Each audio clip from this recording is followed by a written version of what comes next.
देकर महिला डर के मारे कुछ कदम पीछे हट गई, लेकिन उसकी हलचल से अदृश्य आदमी चौंक गया और वह अचानक जमीन पर गिर पड़ा। महिला ने तेजी से फर्श से एक चाकू उठाया और पेंट के निशानों का पीछा करते हुए रसोई घर में पहुंच गई। वहाँ उसने अदृश्य आदमी को अपने चेहरे से पेंट धोते हुए पाया। अचानक एमी को एक अदृश्य ताकत ने गले से पकड़ लिया, उसे हवा में उठाया और जोर से कमरे के बाहर फेंक।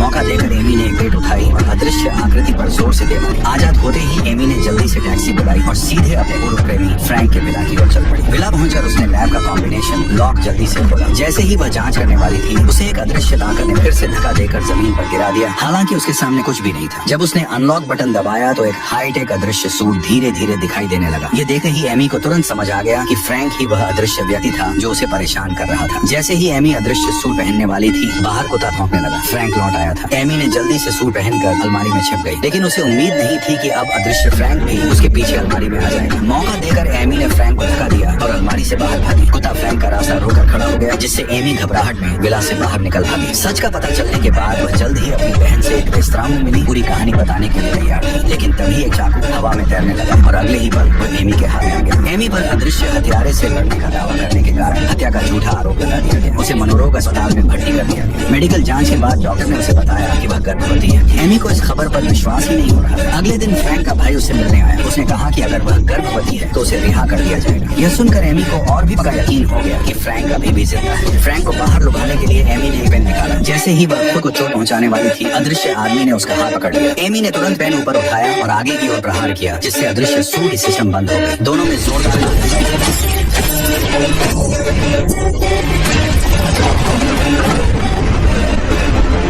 हलचल सुनकर गार्ड दौड़ कर आ गए। एमी के गुस्से में